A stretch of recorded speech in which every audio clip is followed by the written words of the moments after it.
اعوذ باللہ من الشیطان الرجیم بسم اللہ الرحمن الرحیم سورۃ الغاشیہ بسم اللہ الرحمن الرحیم هل اتاک حدیث الغاشیہ، کیا پہنچ چکی ہے تمہارے پاس اس ڈھانپ لینے والے کی خبر؟ وہ جب آئے گی قیامت ڈھانپ لے گی۔ وجوہ یومئذ خاشعہ، یہ مضمون دیکھیے سورہ قیامہ میں بھی آیا تھا، وجوہ یومئذ ناظرۃ الی ربہا ناظرہ ووجوہ یومئذ باسرۃ تظن ان یفعل بہا فاقرہ۔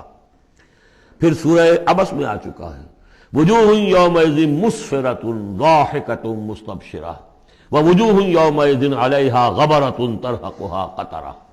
یہاں دیکھیے وجوہ یومئذ خاشعہ، بہت سے چہرے اس دن ہوں گے ذلیل ہوئے دبے ہوئے جھکے ہوئے، عاملۃ ناصبہ، ایسے کہ جیسے بڑی کوئی مشقت جھیلی ہے، اس کا تکان کے اثرات ہیں، ایگزاسٹڈ ہے۔ تصلیٰ نارا حامیہ، وہ داخل ہوں گے ایک تپتی ہوئی آگ میں، دہتی ہوئی آگ میں۔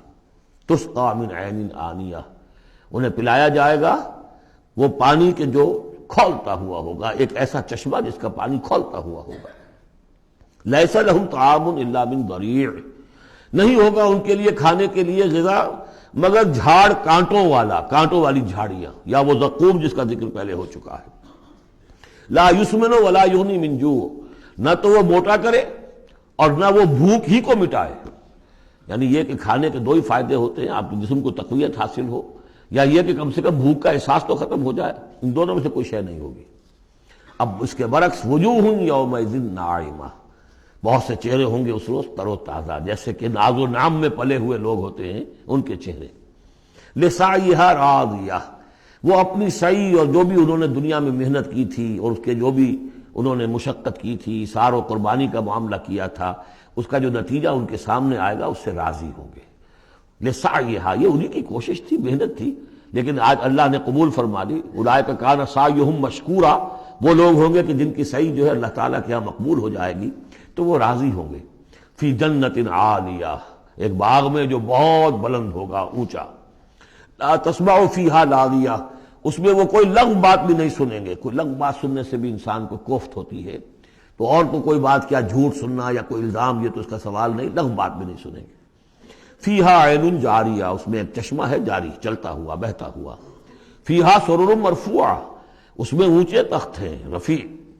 واکواب موضوعہ، اور آب خورے ہیں، کپس ہیں، جام ہیں کہ جو رکھے ہوئے بڑے حساب سے، بڑی عمدگی سے چنے ہوئے۔ وہ نمارق و مصفوفہ، اور قالین ہیں جو صف کے اندر بچھائے ہوئے ساتھ کے ساتھ لگا کر۔ وہ ذرابی و مبسوسہ، اور مخمل کے نہالچے ہیں جو ہر جگہ جگہ پھیلے ہوئے ہیں، تھوڑی دیر کے لیے ادھر جا کے بیٹھنا ہے تو وہاں بھی ہے۔ افلا ينظرون الى الابل كيف خلقت، یہ وہ آیات ہے قرآن کی کہ جس میں جو علامہ اقبال نے کہا ہے کہ آبزرویشن، دیکھو اور پھر نتیجے نکالو۔ یہ جو کلچر ہے یہ قرآن نے پیدا کیا ہے۔ توہمات، ایسے ہی بنائے ہوئے عقائد جن کے لیے کوئی سند نہیں، نہ عقل میں ہے اور نہ نقل میں ہے۔ یا تو وہی ہے، ریویلڈ نالج ہے جو اس میں ہے، عقل میں آئے یا نہ آئے وہ اللہ کی بات ہے، وہ ماننی ہے، لیکن اس کے بعد اس سے ماورا کوئی بات جو خلاف عقل ہے وہ نہیں مانیں گے۔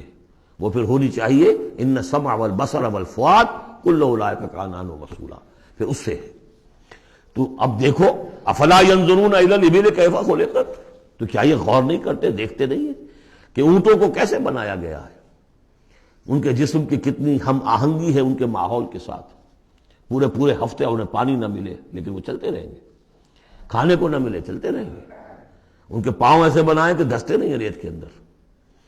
کیف خلقت وإلی السماء کیف رفعت، اور آسمان کیسے اس کو بلند کیا گیا ہے۔ یہ اسٹرانومی والوں کا فیلڈ ہے، وہ سمجھے کیسے ہے یہ۔ وإلی الجبال کیف نصبت، اور یہ جو پہاڑ ہے یہ کیسے گاڑ دیے گئے، یہ جیولوجی والوں کا فیلڈ ہے، وہ اس پر تحقیق کریں۔ وإلی الأرض کیف سطحت، اور زمین کو نہیں دیکھتے کیسی بچھا دی گئی ہے۔ ویسے اس کا ایک خاص وہ سمجھ لیجئے پس منظر بھی ہے کہ کن چیزوں کی طرف، ویسے تو ہر کائنات کی ہر شے اللہ کی نشانی ہے۔ ان فی خلق السماوات والارض واختلاف اللیل والنہار والفلک التي تجری فی البحر بما ينفع الناس وما انزل اللہ من السماء من ماء فاحیا به الارض بعد موتها وبث فيها من كل دابة وتصريف الرياح والسحاب المسخر بين السماء لآيات لقوم يعقلون. ہر شے آیت ہے. شیخ سعدی کہتے ہیں برگ درختان سبز در نظر ہوشیار ہر ورق دفترست از معرفت کردگار.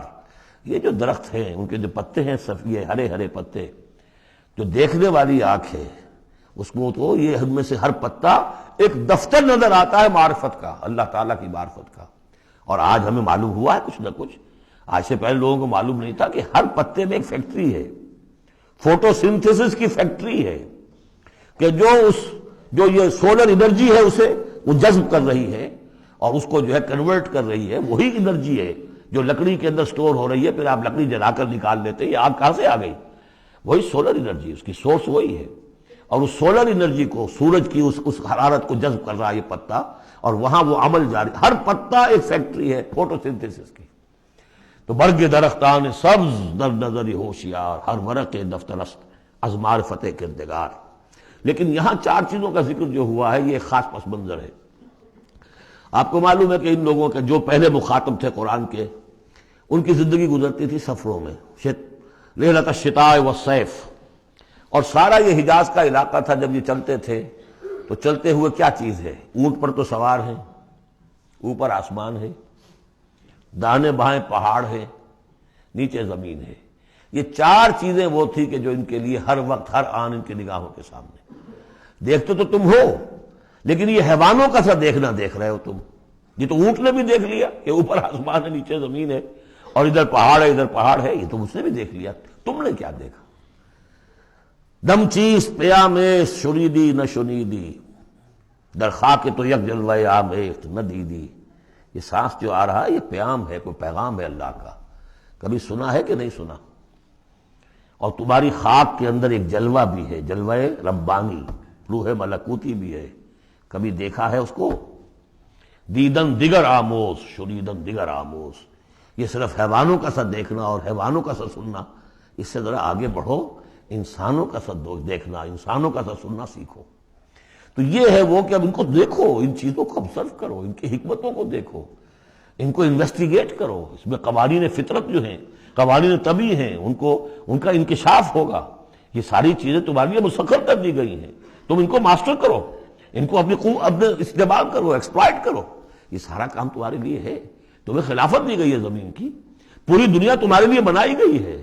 خلق لکم ما فی الارض جمیعا، تمہارے لیے بنائی گئی. لیکن یہ کہ اس میں توہمات ہو جائیں تو پھر ظاہر بات ہے کہ وہ علم کا راستہ رک جائے گا. افلا ينظرون الى الابل كيف خلقت والى السماء كيف رفعت والى الجبال كيف نصبت والى الارض كيف سطحت فذكر انما انت مذکر. تو اے نبی آپ نصیحت کرتے رہیے، تذکیر کرتے رہیے، ان کو بتاتے اور سکھاتے رہیے، یاد دہانی کرتے رہیے. آپ تو بس یاد دہانی کرانے والے ہیں، آپ ان کے اوپر لست علیہم بمسیطر، آپ کو داروغہ نہیں ہے کہ کان پکڑ کر لے آئیں ان کو ہدایت کے راستے پر. یہ آپ کا کام نہیں. الا من تولا وکفر، سوائے اس کے کہ جس نے منہ موڑا اور کفر کیا. فیعذبہ اللہ العذاب الاکبر، پھر اس کو تو اللہ عذاب دے گا، سب سے بڑا عذاب.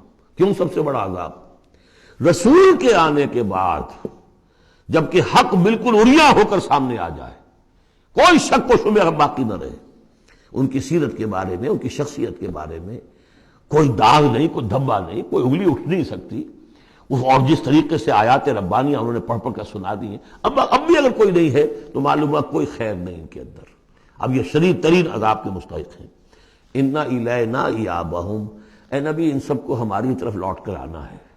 ثم ان علینا حسابہم، پھر ہمارے ذمہ ہم حساب لے لیں گے. آپ اپنا کام کیے جائیے، جو آپ کا فرض ہے آپ ادا کیجئے، باقی یہ ہم پر چھوڑیے. ذرنی والمکذبین، مجھے چھوڑ دیجئے، میں ان سے نمٹ لوں گا.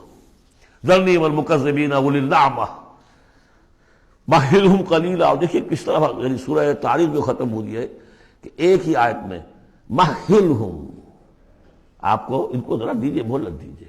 امہلہم دونوں صیغوں میں، باب تفعیل بھی اور پھر باب افعال بھی. ان الینا ایابہم ثم ان علینا حسابہم اللہم حاسبنا حسابا یسیرا اللہم حاسبنا حسابا یسیرا. آمین یا رب العالمین. صدق اللہ العظیم.